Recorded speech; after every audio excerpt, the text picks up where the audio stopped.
So let us pray. Hallelujah. Thank you, Lord. Thank you, Jesus. Oh, thank you, Holy Spirit. Hallelujah. Lord, truly, thank you very much, Lord, for this wonderful morning. Thank you, Lord. Hallelujah. Truly, this is the day that you have made and we will rejoice, O God. Tuloy nga, O Diyos, napakabuti mo at tapat ka sa iyong pangako, O God. Hallelujah. Salamat, Panginoon. Salamat. Salamat, Jesus. And truly, Lord, this morning, I accept the fact, Lord, that I can't do nothing without you, Lord. Yes. Kaya, Lord, sa umagang ito, samahan mo po ako habang itinuturo ko ang iyong mensahe, Panginoon. Maging, Lord, ang mga makikinig, hayaan mo, O Diyos, bigyan mo sila, Lord, ng bukas na puso, bukas na kaisipan. Amen. Hallelujah, na hindi lang po sila ma-inform, but ma-transform, O God. Salamat, Lord. Ano po, Lord, na binigyan mo na ako ng tagumpay. Thank you for the victory, O God. Thank you, Jesus. Thank you, Holy Spirit. In Jesus' name, amen and amen. Praise God. Hallelujah. So, good morning po muli sa inyong lahat. Pakibati naman po uli ang inyong mga katabi. Sa dami po ninyong yan, kayo 120. Ayan. Doon naman po lahat kayo kaya kahit ganyan kadami ay nabati nyo ang isa't isa. Batiin nyo po, I'm glad you are here. Yan. Biyaya ng Panginoon na lahat kayo ay naririto. At excited lagi na dumalo sa gawain ng Panginoon. Ang sabi ng Panginoon ay, unahin mo ang kanyang kaharian at ang kanyang katuwiran. Ang lahat ng inyong pangangailangan ay isusupply niya. So, sa Lord lang matatagpuan ang lahat nating pangangailangan dahil siya'y tapat. Ano po? So, kumusta po ang bawat isa? Ang buhay ko ay Yan. So, in 3, 2, 1, go! Ang buhay ko ay pabanal ng pabanal, paangat ng paangat, pabuti ng pabuti, palusog ng palusog, pahaba ng pahaba ang buhay, pasaya ng pasaya, payaman ng payaman, paganda ng paganda, at pagwapo ng pagwapo ang mga lalaki. Huwag naman paganda ng paganda. Ano? Praise God. So, let us declare our tool. Look for 18 to 19. In 3, 2, 1, go! The Spirit of the Lord is upon me because He has anointed me to preach the gospel to the poor. He has sent me to heal the brokenhearted, to proclaim liberty to the captives and recovery of sight to the blind, to set at liberty those who are oppressed, and to proclaim the acceptable year of the Lord, for our God is Jesus, the Anointed One, the Promise Keeper, and marami ang character ng Lord na pwede natin sabihin. Amen. So our culture, in 3, 2, 1, go! I am a blessing, I am anointed, I am a deliverer, I am a good follower, I don't destroy, I build, I am not seasonal, I appreciate everyone and everything, I am part of something big, I am partnership with Christ, and I'm not extreme. Okay, so ngayon pong umagang ito, ang i-share ko po sa inyo ay, you have a mission. Pakisabi po sa katabi, you have a mission. Yan. Parang iniisip niyo po ang, ano kaya ang mission ko sa buhay na ito? Ay sa dami ng aking mga ginagawa sa buhay, bibigyan pa ako ng mission? So, ngayon po natin malalaman kung ano yun. So, dahil po ang ating theme ngayong July is about missions and evangelism, nag-ask po ako sa Lord, this is my second time na magtuturo, and then I have no knowledge about missions and evangelism. So, ito po yung ibinigay ng Lord sa akin. Ano po? And kung matatandaan nyo po yung ating theme ngayong nakaraang anniversary, which is Arise Shine. May connection po siya dyan dahil sabi nga, Arise Shine. Bumangon ka. Sa iyong, kung ikaw'y natutulog, kung ikaw ay tinatamad, bumangon ka. Arise and shine. Yan. So, unahin po muna natin ito. So, sabi po, mission and evangelism are core Christian concepts. When we say core, ano po ibig sabihin, it is very important sa buhay ng mga Kristiyano. Sa ating katawan, ang pinaka-core natin yung ating heart. Without our heart, walang buhay. Ano po? In our sa buhay natin, mission and evangelism, sabi dito, core Christian concept. And mission, derived from the word misyo, meaning to send. To send. And evangelism, I don't know how to pronounce this, so, euangelion. From the Greek word, euangelion, meaning good news or gospel. At pag pinagsama po natin yan, ano na ako. Pag pinagsama natin yan, to send good news. To send. Sino po yung tinutukoy dito? Na ipapadala. So we are Christians. Hindi na natin kailangan na katulad ng ibang mga missionary, dinadala doon sa ibang mga lugar. May kilala po ako din na sa JA1 talaga, si Sister Christy kung kilala nyo. So, siya pinapadala sa iba-ibang lugar para mag-mission. And sometimes, naririnig ko yung kanyang mga testimony na talaga daw naman yung lugar na pinupuntahan nila medyo nakakatakot. Halimbawa, kay padala, halimbawa dun sa Iran, may mission. Papayag po ba kayo? O kaya sa Pilipinas na lang, sa Mindanao, na doon yun, pupuntahan ninyo, gawin mong born again yung mga Abu Sayyaf. Kaya nyo. So siguro maaaring, ay Lord, ba't ako? Ay Lord. Yan.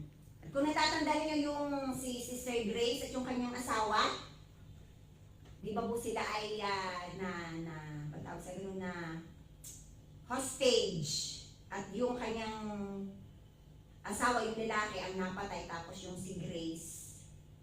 Nabuhay siya, pero hindi siya nagkaroon ng tampo sa Lord na bakit pinatay yung kanyang asawa, no. And then, panatawad pa rin niya yung mga ng hostage. No. Okay, pero hindi po doon tayo mag-focus. So, sabi nga po, tayo ay to send good news, not the chismis, not the gossip. Kakalimitan po kasi, ngayon ang ating latest sa chismis, di ba, Marites? Yan. So, huwag natin i-Marites yung buhay ng may buhay. Natatandaan ko ang sabi, kapag pala, pinagkukwento mo, o pinagkukwentuhan ninyo, let's say kayong dalawa, pinagkukwentuhan ninyo yung buhay ng isang tao na wala sa inyong katabi, that is chismis. Kasi hindi ka naman magsasabi ng hindi maganda kapag nagilian yung pinag-uusapan. Kaya, huwag na huwag kayo, as a Christian, huwag niyong pag-uusapan yung isang tao na wala sa inyong katabi dahil chismis yan. No? At sa mga Kristiyano, lalo higit dito sa JA1 Perk, wala ditong marites, wala ditong chismosa. Ano po? Ang ichinichismis natin ay Word of God. Word of God at hindi buhay ng may buhay. So, bago po ako magsimula, sino po sa inyo nakakakilala kay Tom Cruise? Kilala ni Brother Sherwin. Si Tom Cruise, isa po siyang magandang lalaki, mahusay sa pag-arte. Malimit po ang kanyang mga pelikula, syempre action, yung Mission Impossible. Kasi nasa mission tayo. Mission Impossible. Na ako number 1 fan ng mga action movies. So, Mission Impossible, talagang makikita mo doon kung gaano niya yung kanyang buhay ay isinusugal para lang ma-save yung isang tao. Gaano kalalim man ang tubig, gaano man kataas ng building, talagang he take a risk para lang ma-save niya yung tao, yung isang tao, o ano man yung kanyang kailangang i-save, gagawin niya yun. Kaya nakakahamanghang panoodin. Ano po? And then, sino po naman sa inyo nakakaalaala nung commercial na Nescafe? Nescafe. Alam niyo yung commercial doon, yung kanino ka bumabangon. O, kanino ka ba bumabangon? Yan. Sabi nung commercial na yun, kanino ka bumabangon? Bumabangon ako para sa pamilya ko. Kasi siya ay, I think, taxi driver yata siya, naghahanap buhay para sa kanyang pamilya. Ano? So, maraming mga misyon. Another example po ay sa school, CLI, kasi doon ako galing. Ang school, ang mission ng school, hindi lang maturuan ng bata academically, but spiritually. Habang natututo ang bata ng 1+1, na tututunan niya mapalapit sa Diyos. Tinatamnan ang kanyang puso ng Word of God.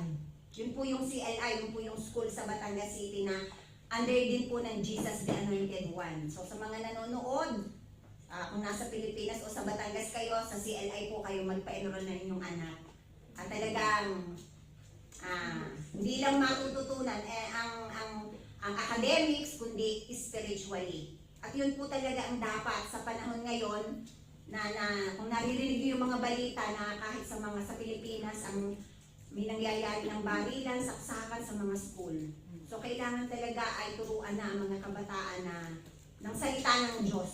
Hindi lang sa social media sila mag-focus, kundi yung Word of God. Ano po? So, we as a mother, yan, dadalawa kaming mother dito ni Sister Jen. So, kanino ba tayo bumabangon? So, si Sister Jen bumabangon para sa kanyang asawa. Ano? Ako din, para sa aking anak at sa aking asawa, to serve them, to take care of them. So, iba-iba ang ating mission. Ang mga father, mission nila kung bakit sila naririto sa Australia para magtrabaho, para sa pamilya. Amen po ba, mga daddy? Amen. So, yun po ang mga mission natin bilang tao, bilang ika nga ay as a father, as a mother. Ano po? So, meron tayong biblical foundations for mission. Alam na natin, mission natin. Ang ating bilang ina, bilang ama, ang mga anak, may mission din sila. Ano ba mission niyo yung mga anak? So, sumunod sa magulang. Ano? Ako bilang hindi lang pag-take care ko sa aking mga anak, itinutuwid ko sila sa tamang daan na matutunan nila sumunod sa Panginoong Jesus. So, meron tayong biblical foundation for mission. Number 1 is fulfill the Great Commission. Alam ko kung itong aking message na ito ay medyo parang narinig na ninyo, malimit. Pero gamitin ito as a reminder, again, sa buhay ng bawat isa, na hindi lang pala tayo isang karaniwang mananampalataya na laging every Sunday, ay pupunta ako ng church para mag-worship, para makinig. Meron tayong mission. Ano, kaya title natin, You Have a Mission. And number 1 nga, fulfill the Great Commission. Ano ba yung Great Commission? Sabi po sa Matthew 29 verse 19 to 20, Go therefore and make disciples of all the nations, baptizing them in the name of the Father and of the Son and of the Holy Spirit, teaching them to observe all things that I have commanded you, and I am with you always, even to the end of the age. Amen. Yan ang bilin ng Panginoon. Bago siya umakyat sa langit, di ba siya nung nandito sa lupa, tinuruan niya ang bawat tao. Tinuruan niya maglingkod, na kahit siya ay siya ay dapat ang paglingkuran, pero siya ang naglingkod, nagbigay siya ng halimbawa. Nakakahanga nga si Lord. Bakit? Lord na nga siya. Siya nga ang dapat paglingkuran natin. Pero instead na gumamit siya ng ibang tao, dahil nga siya ay Diyos, pwede naman siyang kumuha ng isang tao na, ay ito yung mamamatay tao, ito na gagawin kong example. O sige, ipako yan doon para sa kasalanan ng mga tao. Hindi. Ang ginawa ni Lord, yung mismong anak niya, ibinigay niya para sa atin, na upang tayo ay mawala ng kasalanan, mahugasan ng ating kasalanan. Ano? Alam niyo po ba ang kahalagahan ng pagkamatay ni Jesus sa krus ng Kalbaryo? So, kung alam mo yon kung paano niya ibinigay ang kanyang buhay sa krus ng Kalbaryo dahil dun sa iyong kasalanan na mula pa pagkabata, makasalanan ka na. Ano? So, mula nung tinanggap mo si Jesus as your personal and Savior, tinanggap mo siya, nag-confess ka ng iyong kasalanan mula pagkabata until now, tinanggap mo siya, meron ka ng relasyon sa Lord. So, itinuro lahat yun sa atin ng Panginoon. Ano? Ang great mission na ginawa ng Lord ay yung pagkamatay niya sa krus ng Kalbaryo. At bago siya umakyat, siguro mga 3.5 years, nag-mission siya dito sa lupa. Nagpakain siya ng marami. Halos nga yung iba kaya sumusunod sa kanya kasi libre yung pagkain. Diba? Yung isda, yung tinapay na, ilang bang isda yun? 2 lang. 5 sardines. So, kaya lang yung iba sumusunod ay dahil sa pagkain. Kaya nga nung nagpagaling si Jesus ng ilang ba yung may sakit, hinahanap niya yung iba. Ay, nasan ang iba? Ba't iisa ang bumalik? Oh, nasan yung siyang iisa? At ayong pangang Samaritano ang bumalik. Kaya nagtataka si Jesus. Pero sabi niya, bago siya umakyat, gumawa siya, nag-disciple siya. At uwi tayo bilang mga disciple ng Lord. Ito ang sabi niya, ito yung Great Commission. Go and make disciples. Tinuruan na nga niya tayo. Kung paano maging mapagpakumbaba, kung paano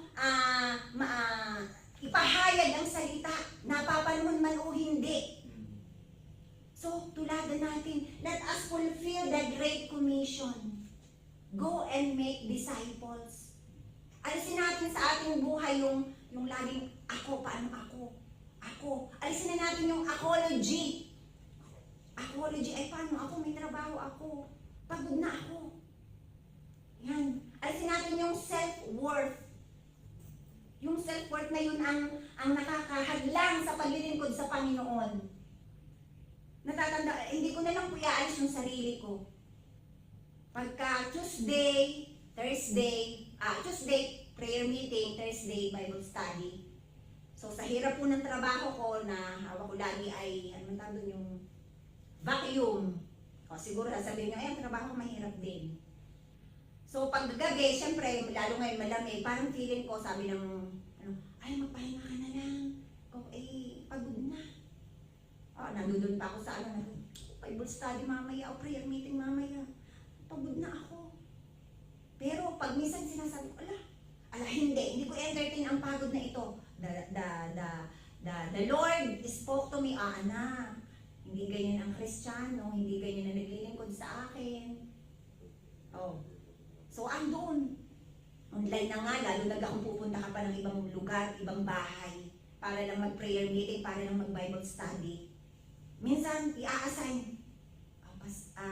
Magtuturo nito sa Lex, ganito. Sabi ko, huwag sana ako. Para ilan naman namin, sino pag ang ituturo, ay di ang nagiging alibay ko na lang, Ayla, ikaw muna, at ako hindi gayunan kami. Brother Nelson, ikaw muna, dahil hindi ako makakaaral sa ganitong, so ginagawa ng paraan. So, kapag laging inisip natin yung sarili natin, yung apology, sa paghahayag ng salita ng Diyos, walang mangyayari. So napakaganda ang sabi ng Lord, go and make disciples. So katulad natin, iilan pa tayo? Sabi nga ni Bishop nung nandito, nagsisimula nga sa wala na magkakameron. So tayo naman meron na, padami pa. Amen. Naniniwala ba kayo doon? Amen. Baka sa susunod, yung ilan na lang ang makamaya natin at hindi na tayo may iba na yung venue natin dahil padami na tayo. Kung every Sunday, meron kang dala, kahit man lang isa, nakaluluwa sa harapan ng Panginoon. Siguro, kulang na ang chair natin. Yung kapitbahay natin, tayo ba'y kontento na? Yung ating kaibigan, yung ating katrabaho, hindi man lang nasasabi natin na, "Oy, Jesus loves you." And so do I. Para kasi minsan sa ibang tao, corny yung love. Ano? Naiirita sila, ano ba yung love na yan? Hindi uso sa akin ng love. Pero, tandaan ninyo, ang Panginoon ang unang nagmahal sa atin, kaya tayo dapat din magmahal sa iba. No? Abutin natin yung mga nangangailangan ng kaligtasan. Hindi pa pwedeng nakontento na lang tayo na tayo lang ang ligtas. Ako, sa totoo lang, yung asawa ko hindi pa 100% talaga. Kaya yung lagi ang iniluluhod ko sa Lord. Lord, alam kung paano mo ako binago at lalong binabago pa araw-araw. Ang aking asawa din. Maglilingkod siya sa iyo. Lagi ko pa sinasabi, isuot mo yung iyong pang-preach. Tuwing Sunday, pag siya handa ko yung damit, ito para kayo mag-testify, kayo magpatotoo. At alam ko yung laging biro niya yung sinasabi na siya ay magte-testify. Mangyayari yun sa pangalan ni Jesus. Amen. Mangyayari yun. Amen. Next po. Be empowered by the Holy Spirit. Habang tayo ay pumupunta sa ating mga nagse-share, baka naman tayo nahihiya, natatakot. Ano pang ikakatakot natin? Eh di ba sabi ng Panginoon bago siya umakyat sa langit, iiwanan ko sa inyo, bibigyan ko kayo ng kapangyarihan at napag-aralan na natin yung power na ibinigay ng Lord sa atin. Huwag tayong maging mukhang laging talunan sa harap ng kaaway. Sino ka kaaway natin? Laging nandiyan sa tabi, lagi kang, huwag ka na umattend. Masarap manood ng TV, masarap mamaluktot, ngayon ay iyong pahinga, diyan ka na lang sa kwarto. Mas masarap matulog. Pero, inuuna natin ang salita ng Diyos, tayo nakikinig. Ano? Yung Holy Spirit ang ating, sabi nga sa Acts 1:8, "But you shall receive power when the Holy Spirit comes upon you, and you shall be witnesses to me in Jerusalem and in all Judea and Samaria and to the end of the earth." Sasamahan ka, saan ka pupunta, saan ka mag-share? Sino kang yung sasabihan ng Word of God? Wala, yung aking kapitbahay na matapang ay laging may hawak na baril. Ay pagka yun ay nakilusan ng Holy Spirit, sabi nga ay ang salita ng Diyos pag na itanim. Di ba ang sabi doon pa, ang salita ng Diyos ay napatapon sa mabato, sa madawag, saan pa yung sa matabang lupa. Ay kapag ang Holy Spirit ang nagkumilos doon, walang matigas na puso na hindi niya kayang palambutin. Ano? Kaya huwag tayong matakot, meron tayong Holy Spirit. At huwag naman natin palulungkutin ng Holy Spirit. Diba sabi, I forgot that verse na huwag nating ika nga ay may Holy Spirit naman ako. Sasamantalahin natin yung pag-ano ng Holy Spirit sa atin, no? Kundi gamitin natin ng tama. Natanda ko po last time na ipapatotoo ko sa inyo na yung Holy Spirit ay, sabi ko nga, ay kagaling mo Lord. Di po ba pag kayo pumupunta ng ibang lugar, para pag narinig niyo nagtatagalog, para kayo masaya? At para kasabi, oy kabayan! One time po ako nandun sa Malaga Asian shop, may mag-ama. Nagkukwentuhan ganyan. Ako naman, pag dumaan, sabi ko, Pilipino to. Tumingin sa akin, umismile naman ako, sabi ko, uy kabayan. Opo, kabayan. So, in-invite ko po sila. Sabi ko, kayo po ay, akala ko kasi ay magkapatid o sila din mag-ama. Di in-invite ko, sabi ko, punta po kayo ng Bentley. Ay nagkataon naman that time, sa Ranford. Ewan ko kung nagpunta dahil medyo alam niya yung lugar. Sabi ko, punta po kayo doon po sa church. Hanggang sa sunod-sunod din yung sinabi ko sa kanya na, alam niyo po, sabi po sa John 3:16, basta kung ano na yung nasabi ko sa kanya, na nasharean ko na siya. Na parang, pakiramdam ko, parang ako ewan ko, basta parang yung kilabot ko, yung akong balahiboy, parang habang nagsasalita na sa kanya, sabi ko, sige po, kayo po inaanyahan ko. Sabi po ng Panginoon ay mapalit. Basta kung ano naman, hanggang sa dumating yung aking asawa, siguro naririnig, alam niyo naman yung boses ko, di nilang ako nagsasalita, pero pahangin doon, siguro ka naman ang asawa ko, nagalit siya, sabi ko, kabayan, sabi ko, ini-invite ko. Hanggang sa, sige po, gumanon sa akin. Sabi ko, sige po. Sabi ko, kita mo nga naman. Kapag ang salita ng Diyos ay iyong ginagamit kahit saan ka naroon, anong sasabihin mo hindi ka marunong magsalita? Hindi papayag ang Diyos na hindi ka magamit. Amen. Ano? Baka sabihin mo, ay naku, Lord, nahihiya. Ako nga po, maulit ko uli. Ako po ay si Hiya. Kung matatanong sa aking mga kamag-anak, wala po akong laging sabi nung ako'y yung katulad ng mga teenager, kundi, ala ko nahihiya. Hanggang sa ito nga pong aking batok ay medyo nagkaroon na ng art. Kasi pagdadaan ko sa maraming tao, nakatungo na ako. Hindi ko po alam bakit ako ngayon nasa inyong harapan at nagsasalita at nagkakayag ng salita ng Diyos. Kaya, hindi ko po alam kung anong kalooban ng Panginoon. Hindi ko rin po alam kung bakit. Hindi naman po si Pastor, hindi naman po kami nag-usap ni Pastor na halimbawa, katulad ng pag-prayer meeting, hindi ko naman alam na akong laging magdadasal. I mean, sa prayer meeting ako yung laging magpe-pray. At hindi din naman ako nag-reason out na, ay Pastor, bakit ka po ako lagi na magpe-pray? Kasi alam ko, yun ay kilos ng Lord sa buhay ko. Yun nga po pagpunta dito sa Australia, hindi ko alam bakit nandito ako. Ay ako pa naman yung tipong lagi nga si Hiya, lagi si Takot. Sabi ko nga sa inyo, hindi pa ako nakakasakay ng barko, pero bakit ako sumakay ng eroplano? First time kong sumakay. Ang stress ko. Opo, first time kong sumakay, I'm sorry for the word. Alam niyo po, ako'y nagkaregla. Halos nung bumaba ako, puno ang ganito ko sa stress ko. Bumili ang asawa ko ng bagong pants. Giordano pa yun, ha? That time ay number 1 ako ng Giordano. Oo, talagang super stress ako. And then sabi ko, Panoy, nakakasakay na ako ng malaking ibon. Hindi sumagi sa isip ko yun. Dahil sabi nga ng Panginoon, ang plano niya, hindi pa nakikita ng iyong mata, hindi pa naririnig ng iyong tenga, hindi pa sumasagi sa iyong isip ang magandang plano niya sa buhay mo. Kaya ako sabi ko, yung timeline ng buhay ko, ang Lord talaga. Ang Lord talaga ang gumagawa. Although sometimes, syempre, may gusto din naman nga tayo, pero let us wait, be patiently wait doon sa kalooban ng Lord na mangyari yung iyong hinihiling. Ano po? So yun, be empowered by the Holy Spirit. Hindi ka iiwan ng Holy Spirit. Lalo't pagkita niya, you are eager na eager sa pag-share ng Word of God. Kahit saan ka man magpunta. Ano po?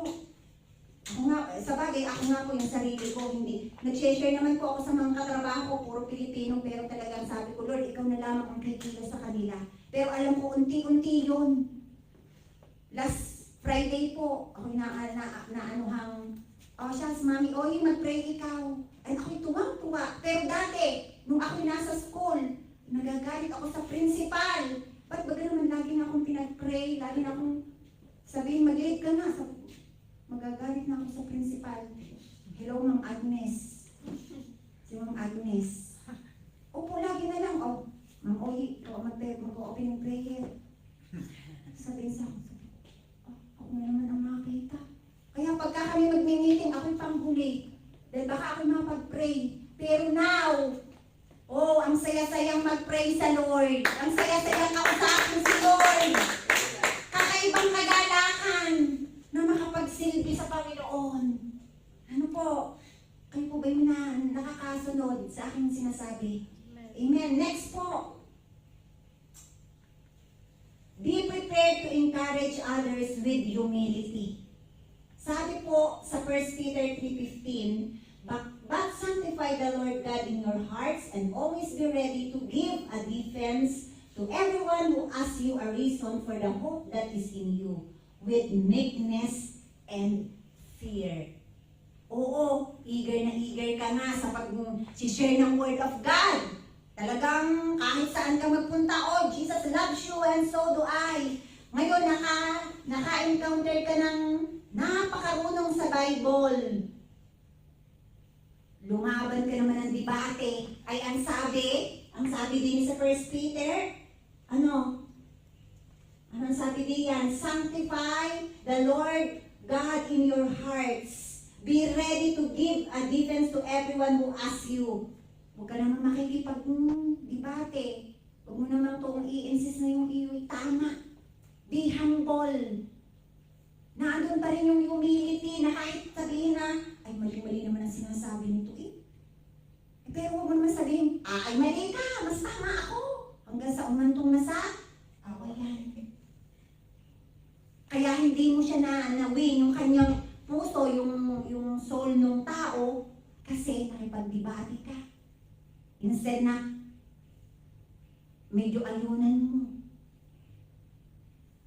May na-encounter po kasi ako mga ganun. Yung parang, ang dami itong alam sa Bible, ay samantalang ako. O kundi yung alam ko.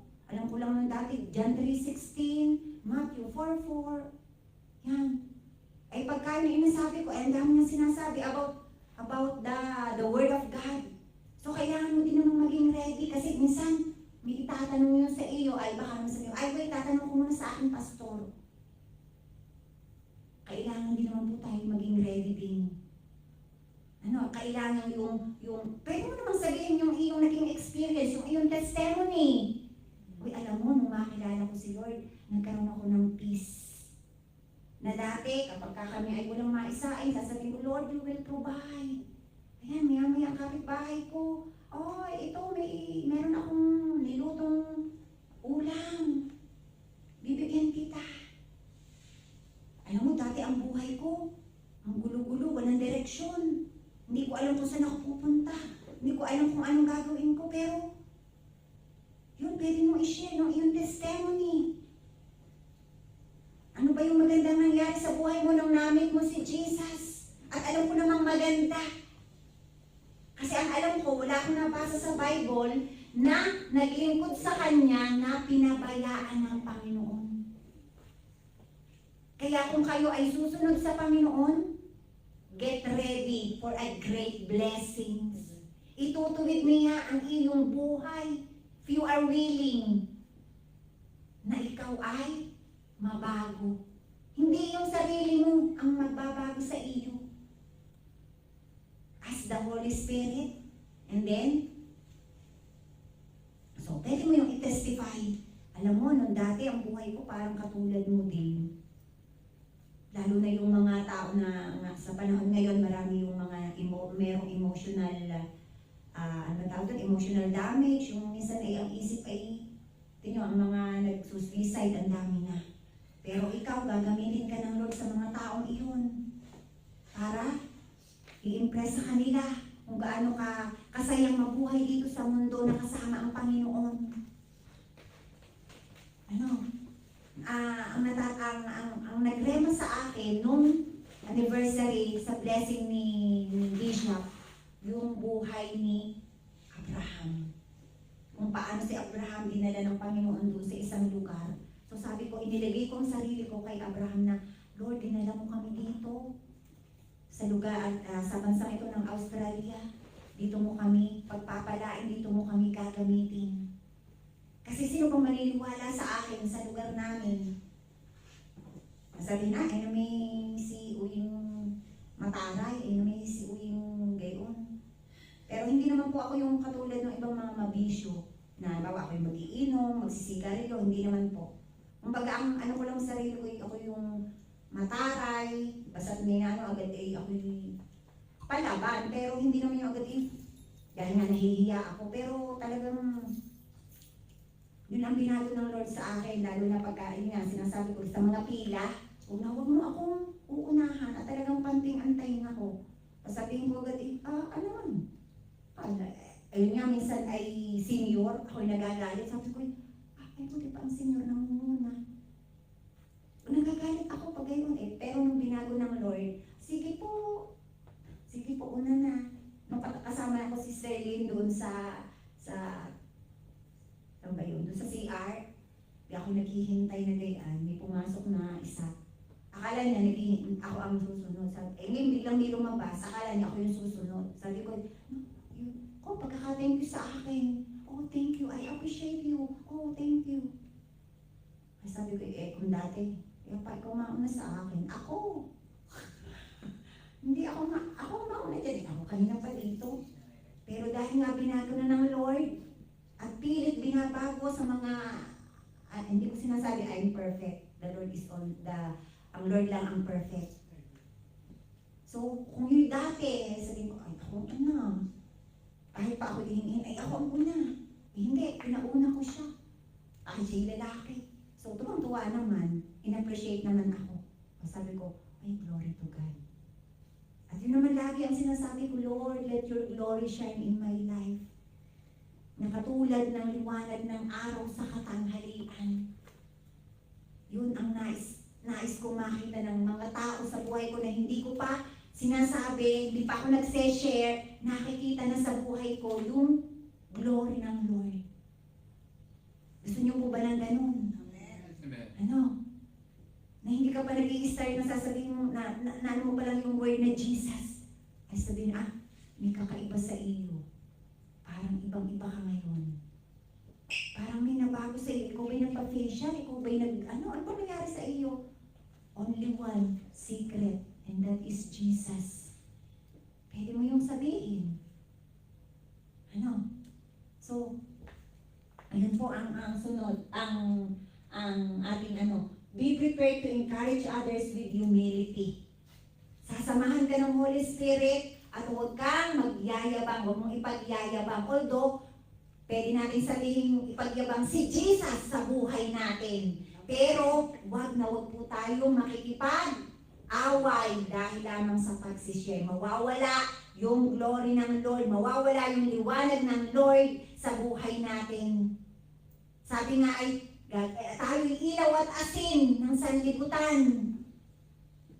Pero kailangan tayo ay ilagay doon sa isang lugar para maging palasa. Diba? Kasi kapag nasa lalagyan lamang, yung ba'y magiging panlasa pa? Hindi na. Pero pag inilagay ito sa pagkain, lalasa. So katulad natin, kapag tayo pumunta sa isang lugar na alam natin madilim, tayo yung magliliwanag. Hindi tayo ang magiging daan ng kaguluhan o anumang mga negatives, kundi tayo ang magliliwanag. So, yun, be prepared to encourage others with humility. Humble yourselves before the Lord. Next, we have preach the gospel to every creature. Yan. So sabi sa Mark 16:15, and he said to them, go into all the world and preach the gospel to every creature. Just like Daryl. So, only Daryl ang ika nga ay ang tawag doon, ika nga ay visitor natin dahil tayo puro Pilipino. Pero, ang Word of God ay hindi lang para sa mga Pilipino. The Word of God is not only for the Filipino, for you also. Amen. Kaya sabi, to every creature. Kayo po ba'y naka-experience na mag-share ng Word of God sa ibang lahi? Not yet. Yes. Kasi sabi nga, baka dumugo ang ilong. Ako nga din hindi ko pa rin yung natatry dahil pag minsan meron ako nakakausap din doon mga teacher na ipag-usap sa akin. Because I have limited time naman nga, pero through prayer, sabi ko, Lord, let those teacher na makilala ka din nila. Ang ginagawa ko na lang po, I will pray to all lahat ng JA1 churches here in Australia to use by God na makilala ng marami, kahit ibang lahi, kahit ibang kulay, ibang culture, makilala si Jesus. And because Jesus is the only way, the truth, and the life. Amen. No one can come to the Father except through Him. Ano? So, kung kayo may mga kaibigan o katrabaho na alam yung iba yung lahi, iba yung ano, pwede natin silang i-share, pwede natin i-invite. Kasi si pastor naman na magaling ng mag-preach ng English. Ano? So, yun. Okay. Next, we have be willing to serve. Are you willing to serve the Lord? Sabi dito sa Isaiah 6 verse 8, also I heard the voice of the Lord saying, whom shall I send, and who will go for us? Then I said, here I am, send me. Ito po yung pagkakatawag kay Prophet Isaiah. Ano? Tinanong ng Lord, sinong aking ipapadala? Sabi naman ni Prophet Isaiah, here I am, Lord. Kagalingan ni Prophet, talagang, here I am, Lord. Pero sabi ni Prophet Isaiah, ay nakita ko po ako'y makasalanan. Napaka-makasalanan ko, Lord. Pero, bumaba yung angel, nilagyan ng ako yung kanyang labi at yun. Ibig sabihin kasi nun, pinatawad na siya. Pinatawad na si Prophet Isaiah. Tayo naman bilang mga disciple ng Lord, be willing to serve tayo. Huwag nating intindihin, ay ako naman hindi pwedeng gamitin ng Lord. Kasi ang makasalanan ako. Ako'y dating makasalanan, ako'y dating magsusugal, ako'y dating magiinom. Bakit ako gagamitin ng Lord?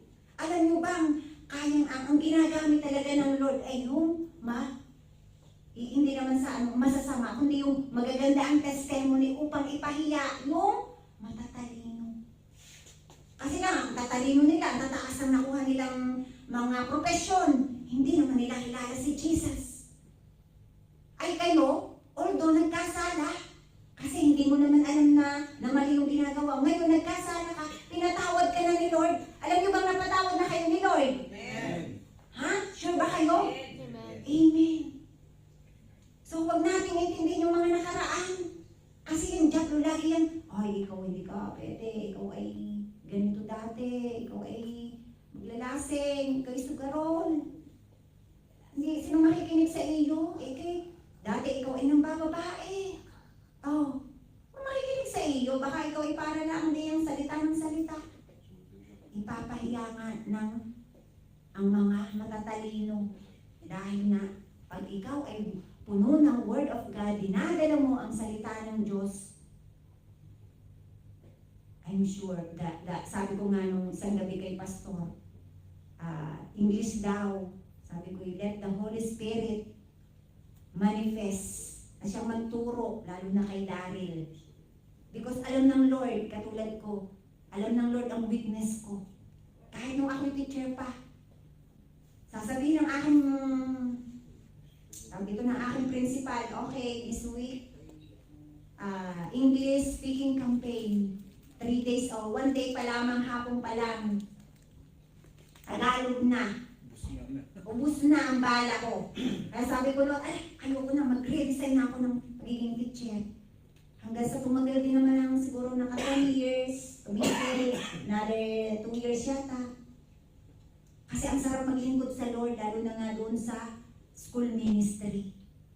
Hindi man ganun kalaki ang sweldo, pero yung joy na binibigay ng Lord, kakaiba, hindi kayang bayadan ng pera. Ganun pala ang maglingkod sa Lord. Hindi mo ikakahiya, hindi mo, o basta walang dahilan para mahiya ka. Pag Word of God ang iyong sinasabi. Ang nakakahiya, yung sinasabi mo, ay yung nangyari sa kapitbahay mo. Yung nangyari sa kaibigan mo. Yun ang nakakahiya sabihin. Na merong nag-testify sa iyo, pag-pray mo naman ako, ako'y dating ganito. Pag-pray mo naman ako, di ginagamit ka naman nga ng Lord. Oh, thank you, Lord. And then pag talikod mo, uy, alaman mo kang itong si brother, ganito yung napapray sa akin ng paligay. Yung paligay.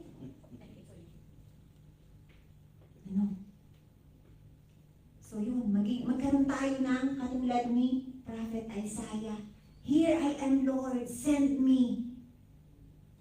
Huwag tayong makontento na tayo lang ang nakakakilala sa Lord. So our mission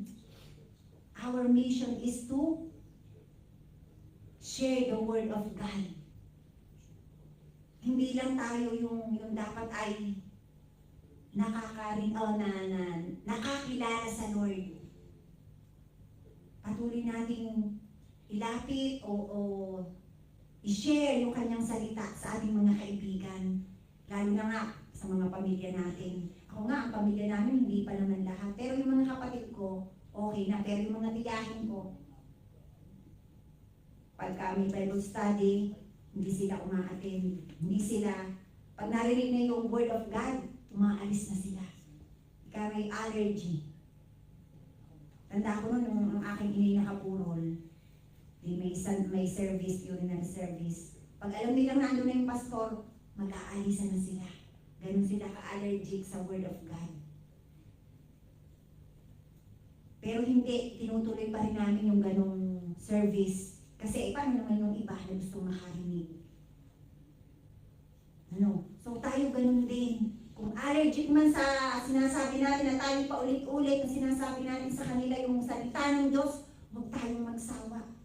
Kasi ang Holy Spirit ang kikilos sa kanyang salita. Na basta ito'y matanim sa puso at isipan ng tao, ito'y bubunga. Bubunga at bubunga. Ano po? Amen. Kayo po ba'y may natututunan? Amen. Amen. At ako po ito, magtatapos na po ako. Ito ang aming conclusion. So our mission as followers of Christ is to serve others, bring healing, and proclaim the gospel to all nations. Bring healing. Hindi lang physically healing, kundi yung kaluluwa. Kasi hindi naman po minsan yung physical ang may sakit, pati yung emotion ng tao. Kailangan din yun ay mapagaling. Ano pa? Healing, proclaim the gospel to all nations. There are many ways that we can serve God, that we can fulfill our mission. So every day of our lives, we have a mission. Kailangan natin abutin ang marami pa. Marami pang mga tao na nangangailangan ng kaligtasan. Huwag tayong makontento na tayo lang, pamilya lang natin. Amen po? Amen. Okay, so let us pray. Hallelujah. Thank you, Jesus. Oh, thank you, Lord. Hallelujah. Thank you, Lord. Salamat po, Panginoon, sa umagang ito, O Diyos. Salamat, Panginoon. Narito kami, O Diyos, sa umagang ito. At patuloy kami, Lord. Binubuksan namin ang aming mga puso. Narito kami, O Diyos. Katulad po ni Prophet Isaiah, Panginoon. Narito kami, Lord. Subuin mo kami kung saan kami nais dalahin, Panginoon. Hallelujah. Hayaan mo, Diyos, ng iyong mga salita na aming laging naririnig, na aming lagi, Panginoon, hallelujah, na nag-transform sa aming Panginoon, ay patuloy din namin maibigay, maipahayag, mai-share sa iba, O God. Ano man ang kanilang kulay, ano man ang kanilang lahi, O Diyos. Give us courage, O God. Hallelujah. Help us, Lord, sapagkat hindi namin kaya kung wala ka sa aming buhay. Kaya narito kami, Panginoon. Palakasin mo kami, Ama. Palakasin mo kami, O Diyos, at gamitin mo kami para sa iba. Upang, Panginoon, marami pang kaluluwa ang madala sa iyong harapan. Salamat! Salamat, Panginoon. Salamat, Jesus. Salamat, Abba Father. Salamat, Holy Spirit. Hallelujah. Thank you, Jesus. Thank you, Jesus. Hallelujah. Salamat, Panginoon. This is our prayer. In Jesus' name, amen and amen.